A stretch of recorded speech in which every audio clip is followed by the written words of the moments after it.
என் இனிய தமிழ் மக்கள் அனைவருக்கும் உங்கள் கேரளா தம்பி நெஞ்சார்ந்த வணக்கம். பாசிவ் இன்கம் மூலமாக வெல்த்தை வந்து ஜெனரேட் பண்ணுறதுக்கும் அதே மாதிரி தூங்கும் போது கூட நமக்கான பணம் வந்து சம்பாதிச்சுட்டே இருக்கிறதுக்கும் நம்ம பேங்க் அக்கௌண்ட்டில் வந்து மணி வந்துட்டே இருக்கிறதுக்கும் நிறையவே வழிகள் இருக்குது. ஆனால் ஒருத்தர்னால இந்த எல்லா வழியையும் வந்து ஃபாலோ பண்ணிக்க முடியாது. ஸோ இன்றைய வீடியோவில் இந்த மாதிரி வெல்த்தை ஜெனரேட் பண்ணுறதுக்கான 8 வழிகளை பற்றி தான் பார்க்க போகிறோம். இதில் எல்லாமே நம்மளால ஒருத்தர்னால மட்டும் பண்ண முடியாது. பட் இதில் ரெண்டாச்சு கண்டிப்பா ஃபாலோ பண்ணலாம். அதுல முதலாவது என்னன்னா இ-புக்ஸ். அதாவது நல்ல ஒரு புத்தகம் எழுதுறதுக்காக நமக்கு கொஞ்சம் எக்ஸ்பீரியன்ஸ் இருக்கிற இல்லாட்டி நமக்கு தெரிஞ்ச ஒரு விஷயத்து மேலேயோ இல்லாட்டி காம்படிஷன் கம்மியான ஒரு நிஷை வந்து செலக்ட் பண்ணி அது மேல வந்து புத்தகம் எழுதுறதுக்கு ஆரம்பிக்கணும்.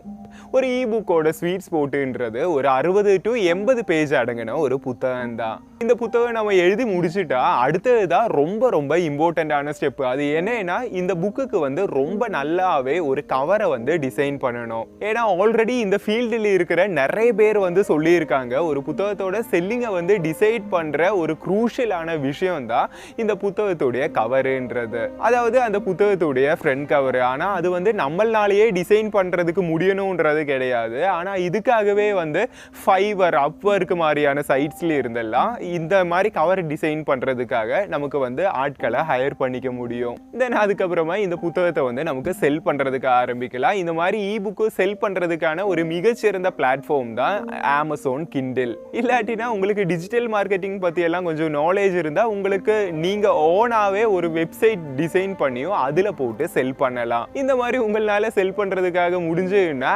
அமேசான் கிண்டில்ல வந்து பண்றத வீடியோ அதிகமான அமௌண்ட் இதில் இருந்து உங்களால ஜெனரேட் பண்ணிக்கலாம். ஆனா இந்த ஒரு கேஸ்ல என்னன்னா அந்த புத்தகத்துடைய கம்ப்ளீட் மார்க்கெட்டிங்கோட ரெஸ்பான்சிபிலிட்டி நாம தான் எடுத்துக்கணும். அதுக்கு வந்து உங்களுக்கு இன்ஸ்டாகிராம், யூடியூப் இல்லாட்டி ஃபேஸ்புக் இந்த மாதிரியான ஏதாச்சும் சோஷியல் மீடியா பிளாட்ஃபார்ம்ல எல்லாம் வந்து உங்களை ஃபாலோ பண்ற உங்களுக்கு கொஞ்சம் ஃபாலோவர்ஸ் இருந்ததுன்னா அது கொஞ்சம் ஈஸியா இருக்கும். இங்க நம்ம ஒரு தடவை மட்டும் நம்முடைய எஃபர்ட் அண்ட் டைமை வந்து போட்டா போதும். அதுக்கப்புறமா இது ஒரு பாசிவ் இன்கம் ஸ்ட்ரீம் மாதிரி ஆக்ட் ஆயிடும். ரெண்டாவது பிளாகிங். பாசிவ் இன்கம் கிரியேட் பண்றதுக்கு ரொம்பவும் ரிலையபிளான சோர்சஸ்ல வந்து ஒண்ணுதான் பிளாகிங்ன்றதும். ஏன்னா பிளாகிங்க்கு வந்து ஒரு லாங் டேர்ம் எஃபெக்டே இருக்குன்னு சொல்லலாம். இந்த பிளாகிங் வழி நமக்கு கூகுள் ஆட்சன்ஸ் மூலமா ரெவென்யூ வந்து ஜெனரேட் பண்ணிக்கலாம். இது மட்டும் இல்லாம நம்ம எந்த மாதிரி பிளாகிங் வந்து எழுதிட்டு இருக்கோமோ அதுக்கு ஏற்ற மாதிரி பிசிக்கலா இருந்தாலும் டிஜிட்டலா இருந்தாலும் ப்ராடக்ட்ஸை வந்து நம்மளால சேல் பண்ணிக்கலாம். இப்போ நாம ஏதாச்சும் எஜுகேஷன் ரிலேட்டடா ஒரு பிளாக் வந்து எழுதுறோம்னா அந்த மாதிரினா ஒரு பிளாகிங் தான் நம்ம பண்ணிட்டு இருக்கோம்னா அது ரிலேட்டடா ஏதாச்சும் கோர்ஸ்லாம் வந்து கிரியேட் பண்ணி நமக்கு வந்து செல் பண்ணலாம். அதே மாதிரி இப்போ ஒருத்தர் வந்து டிராவல் பிளாகிங் வந்து பண்றாருன்னா அவர் என்னெல்லாம் ப்ராடக்ட்ஸ் வந்து யூஸ் பண்றாரோ அந்த ஒரு ப்ராடக்ட்டை வந்து பிசிக்கலா அந்த மாதிரியான ப்ராடக்ட்ஸை வந்து இவர் வாங்கிட்டோ இல்லாட்டி இவராகவே லான்ச் பண்ணிட்டோ இல்லாட்டி அந்த ப்ராடக்ட்ஸோட லிங்க் வந்து எங்கேயாச்சும் ப்ரொவைட் பண்ணிட்டோ இவர்னால இது வழியாகவும் ஏர்ன் பண்ணிக்க முடியும். மூணாவது என்னன்னா இ காமர்ஸ். இப்போ எல்லா விஷயங்களுமே டிஜிட்டலைஸ்டா மாறிட்டு இருக்கு. வாரன் பஃபெட் ஒரு கோட்டை வந்து சொல்லியிருப்பாரு, don't put all your eggs in one பாஸ்கெட்னு சொல்லிட்டு. அதாவது இதுக்கு மீனிங் என்னன்னா நம்முடைய எல்லா வருமானமே அதாவது நமக்கு கிடைக்கிற இன்கம் ஃபுல்லாவுமே ஒரே ஒரு சோர்ஸ் ஆஃப் இன்கம்ல இருந்து நாம எடுக்கக்கூடாது. அப்படி இருக்கும்போது அது வந்து அடிபட்டுருச்சுன்னா நாம வந்து வாழ்க்கையில ஸ்டெக்கா மாறிடுவோம். இந்த ஒரு விஷயத்தை பத்தி நாமளே இதுக்கு முன்னாடி கூட நம்ம சேனல்ல எல்லாம் வந்து டிஸ்கஸ் பண்ணியிருக்கோம். ஸோ இந்த இ காமர்ஸ்னா என்னன்னா இப்போ நம்ம கிட்ட ஏதாச்சும் ஒரு ப்ராடக்ட் இருக்குன்னா அது வந்து நாம டிசைன் பண்ண ப்ராடக்டா இருக்கலாம், நாமளா மேனுஃபேக்சரிங் பண்ண ப்ராடக்டா இருக்கலாம். ஸோ அது வந்து எப்படி ஃப்ளிப்கார்ட், அமேசான் மாதிரியான டாப் சைட்ஸ்ல வந்து சேல் பண்ணி மணி ஏர்ன் பண்றதுன்றது தான் இ காமர்ஸ்ன்றது. அதாவது இன்றைய காலத்துல நம்ம ஒரு பிசினஸை வந்து பிசிக்கலா பண்ணாம டிஜிட்டலைஸ்டா கொண்டு போறது. அதாவது இப்போ நம்ம ஒரு ப்ராடக்ட்டை வந்து நம்ம கிட்ட இருக்கோம்னா அது வந்து நம்ம ஒரு பிசிக்கல் ப்ராடக்டா பிசிக்கல் பிசினஸா பண்ணிட்டு இருக்கோம்னா நாம வந்து ஒரு கடை வச்சிருக்கோம். அதுல வந்து நீங்க ஏதாச்சும் மேனுஃபேக்சரிங் பண்ணிட்டீங்க, டிஷர்ட்டோ இல்லாட்டி இந்த மாதிரி ஏதாச்சும் மேனுஃபேக்சரிங் பண்ணிட்டீங்கன்னு வச்சுப்போம்.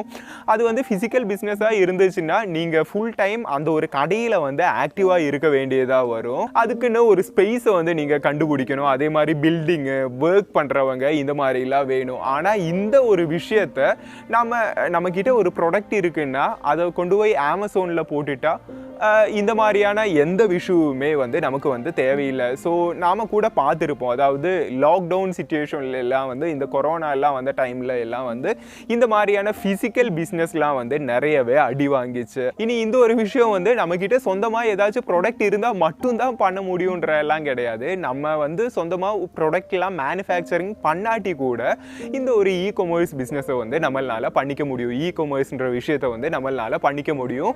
ஸோ இது நான் சொல்கிறது வீடியோ ஆக்சுவலாக நானே நிறைய பேரோட எக்ஸ்பீரியன்ஸ் வந்து கேட்டிருந்தேன். தமிழ் இ-காமர்ஸ்னு சொல்லிட்டு ஒரு சேனல் இருக்குது, நீங்கள் எல்லாரும் கண்டிப்பாக அந்த ஒரு சேனலை வந்து விசிட் பண்ணணும். ஸோ அதில் வந்து ஒரு சாதாரணமான மனுஷன் எப்படி இந்த மாதிரியான ஒரு பிஸ்னஸ் இ-காமர்ஸ்லாம் இது பண்ணிட்டு லேக்ஸ் கணக்கில் ஏர்ன் பண்ணிட்டு இருக்காருன்ற நிறையவே எக்ஸ்பீரியன்ஸ் ஸ்டோரி எல்லாம் பர்சனலாக அவங்களே வந்து ஷேர் பண்ணியிருப்பாங்க. ஸோ இது மட்டும் இல்லாமல் இந்த தமிழ் இ-காமர்ஸ்ன்ற சேனலில் எப்படி இந்த ஒரு பிஸ்னஸ் நாம் யாராக இருந்தாலும், ஹவுஸ் ஒய்ஃபாக இருந்தாலும், ஸ்டூடெண்ட்டாக இருந்தாலும் நமக்கு வந்து ரன் பண்ணுறதுன்றதை பற்றியும் வந்து கரெக்டாக நம்ம எல்லாருக்குமே புரிகிற மாதிரி வந்து சொல்லி கொடுப்பாங்க. ஸோ அந்த சேனலோட லிங்க் வந்து கீழே டிஸ்கிரிப்ஷனில் இருக்குது. ஏன்னா இது நான் சொல்கிறத விட நீங்கள் அங்கே போய் பார்த்தீங்கன்னா உங்களுக்கு இந்த ஒரு பிஸ்னஸை பற்றி ரொம்ப டீட்டெயிலாக தெரிய வருன்றதுனால தான் சொல்கிறேன். ஸோ அந்த சேனல் லிங்க் வந்து டிஸ்கிரிப்ஷனில் கொடுத்துருக்கேன், கண்டிப்பாக செக் பண்ணி பாருங்கள். நாலாவது என்னென்னா அஃபிலியேட் மார்க்கெட்டிங்.